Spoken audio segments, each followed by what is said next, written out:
Hello friends, welcome to the session.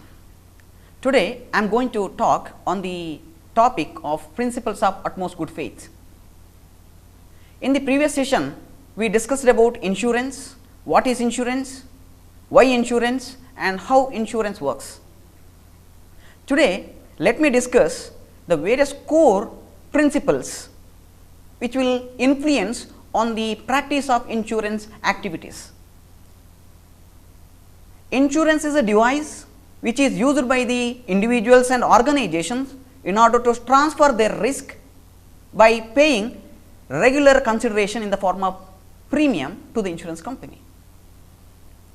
But how insurance company generally carry out their insurance activities? Before accepting a proposal, they need to consider certain aspects. We know that in every contract there are two parties. Both the parties should show their ultimate or the minimum faith towards the another party who are participating in the contract.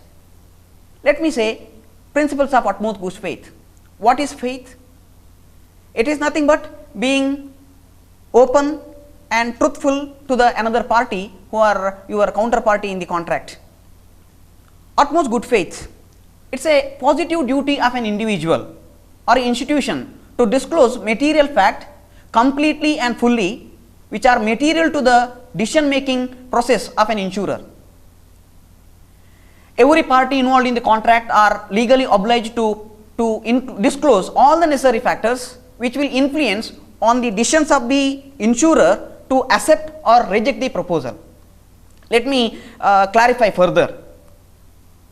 Each party is required to tell the other the truth, the whole truth and nothing but the truth. Whatever the fact which are related to the subject matter or related to the product, that must be disclosed to the other party which are necessary to take the decision. Unlike the normal contract, in the normal contract a simple faith is enough. He need not disclose each and every information. When you visit a shop, whatever the question you raise, for that seller will disclose the information and more than that he need not disclose. But it is not like that in insurance contract.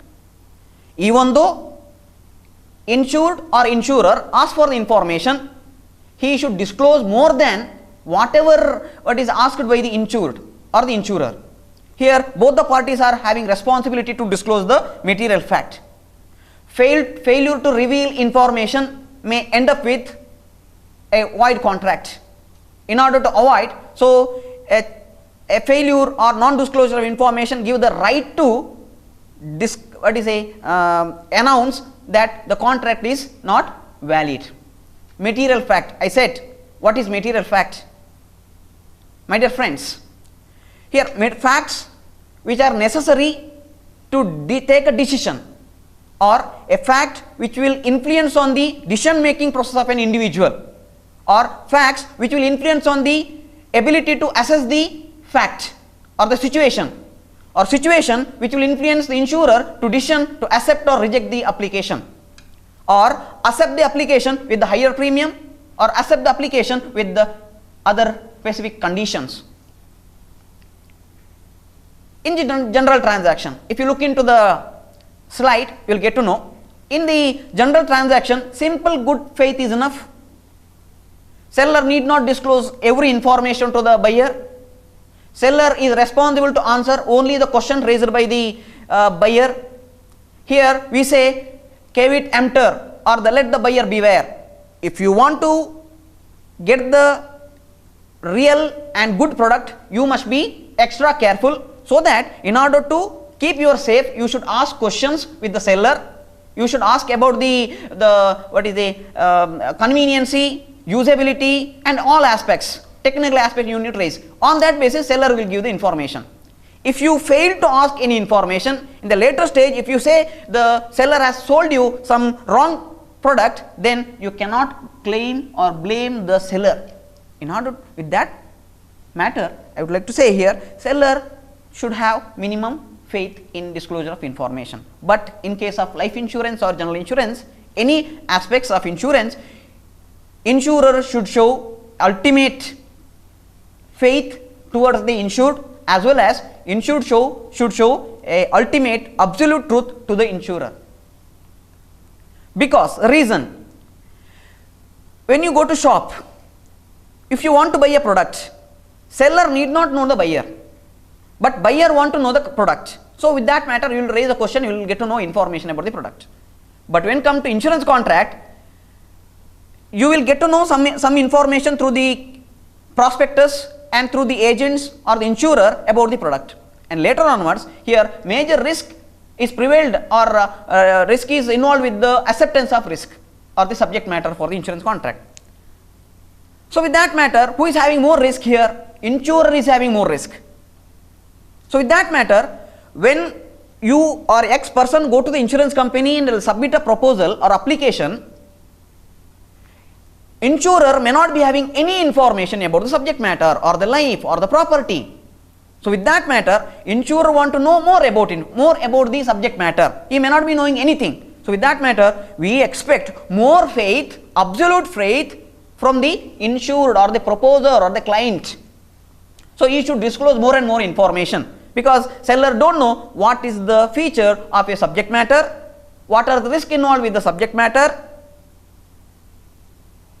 and what is the occupation, age, qualification, family background, habits, medical informations. Nothing is known to the seller. So he cannot take, without knowing this, he cannot take any valid decisions. In order to take a right decision, profitable decision, he should know the each and every information which are relevant for the decisions of the insurer. Fact must be disclosed. Internal factors representing the more than the expected risk. Internal facts. So definitely, if I want to take insurance, how can an insurer know about my health, my body, and my features or characteristics of my life? So if he should know, or if he wanted to know, he should ask more information with the client. So it is my responsibility, tell the insurer, this is my life, this is my characteristics, this is my age, this is my qualification, this is my occupation, these are all my family members, this is the history of their health. That must be disclosed, isn't it? So with that matter, the ultimate responsibility lies with the insured or the proposer. External factors. If you want to take insurance for your building, external factor which may pose risk on your building, it may fire risk, it may be any theft, any other matters. Burglary insurance, if you want to take burglary insurance, you should give each and every information related to your building and securities or the protection you have taken for the protection of your property, that must be disclosed properly. Then history of insurance, past history of loss or claim. If you have taken any insurance coverage for your property or building or life, that must be disclosed, and you have to also disclose the past claim settlement or claim demands made by you. History of declined. History, if in case of any insurer has declined your proposal, you have given your application but declined by the insurance company, or accepted your application with the special conditions, in that cases that must be disclosed to the insurance company. Existence of any policies, it may be life or it may be the non-life insurance, you should mention about the existence, or if you own any other policies from any other insurance company or the same insurance company, that may be disclosed. That may also help the insurer to take certain decisions, or that he may consider as a base for his decisions.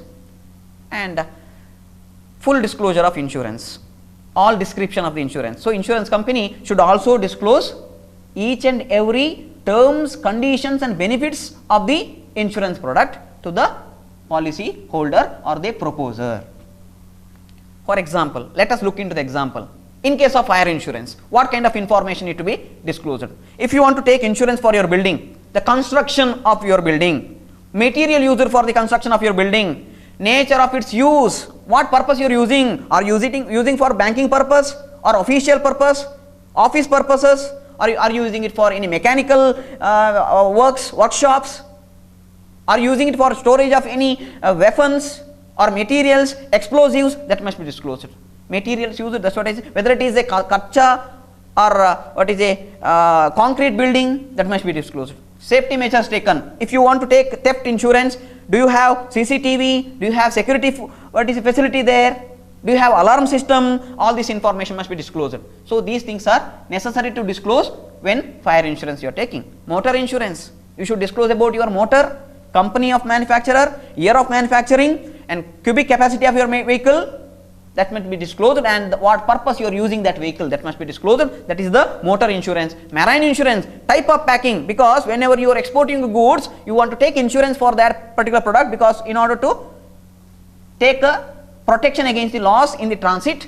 So type of packing, what packing you have used, mode of carriage, how you are carrying, name of the carrier, that may be disclosed, nature of goods you are transporting, because electronic goods may have more risk, glass materials may have more risk, a wooden material may have having lesser risk, and the route you are going to transport, that must be disclosed. Personal accident insurance, your age, height, weight also mandatory, because your body mass index will define your health condition.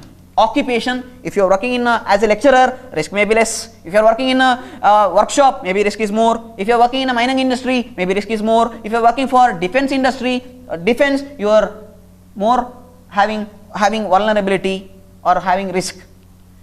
And then after that, previous medical history, if you are already affected by any diseases or suffered from any diseases, fever, any other diseases, increase the choice or the possibilities of increasing accident possibilities.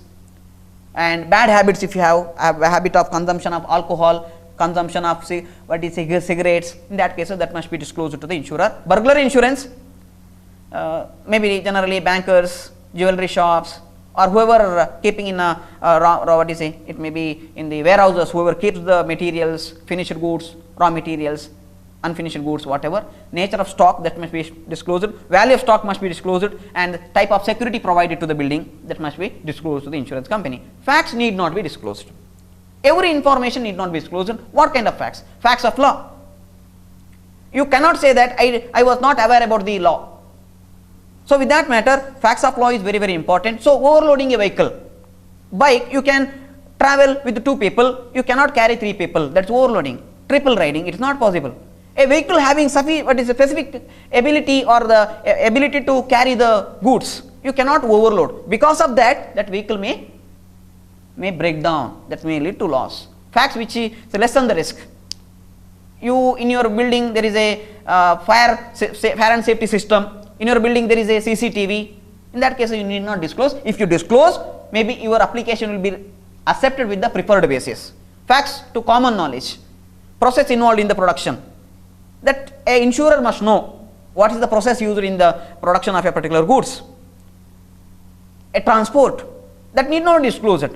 Industry, what industry you are operating, that will define your process involved in a production, manufacturing of your goods. Expected area of strike.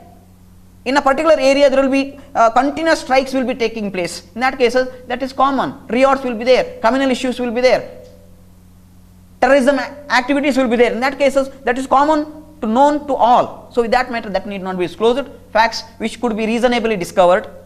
Anybody can identify the facts about the subject matter, that need not be disclosed. And which is what is insurer representative failed to recognize. Normally for the vehicle insurance, building and all, the insurance representative will visit. In that cases, if we fail to recognize certain aspects which may increase the possibilities of losses, then that is not a responsibility of the party to disclose. And in fact, covered by the policy conditions. Like sometimes we will say in the vehicle insurance and all, they will mention warrants. It says you should not go for triple ride, overloading. You should not use for illegal activities. You should not use it for outside the zone permitted for your use of vehicle. These are all generally policy condition will mention. So such kind of things need not be disclosed by the insurer also. Duration of the duty of disclosure. At the time of entry into the contract, you should disclose all the information. If you want to alter the terms and condition of the contract, then you should disclose any other information need to be disclosed. A renewal of your policy, again in case of any incidents, any facts which will be very useful for the insurer to take decision, those things need to be disclosed. Breaches of utmost good faith, misrepresentation of information by the proposer. It may be innocent, it may be intentional. If it is innocent, with the certain condition, terms and condition, insurance company may accept it. If it's intentional, definitely insurance company will announce it as void contract. Non-disclosure, misrepresentation different. Non-disclosure, you never think of disclosing information that may be innocence. You were not aware that you need to disclose, you must disclose that information to the insurance company, and that will be useful for them. So, innocence. Fraudulental, intentionally you have not disclosed certain information and that misled the insurance company while taking decision. So, in that cases that becomes breach of contract. How to deal with the breaches? Innocent. In case of innocence, I said insurance company may consider for the continuation of that policy deliberate intention behind taking benefit of insurance contract. In that cases that will be considered as void, and insurance company may ask for compensation or it may file a suit against the individual. Material to the risk.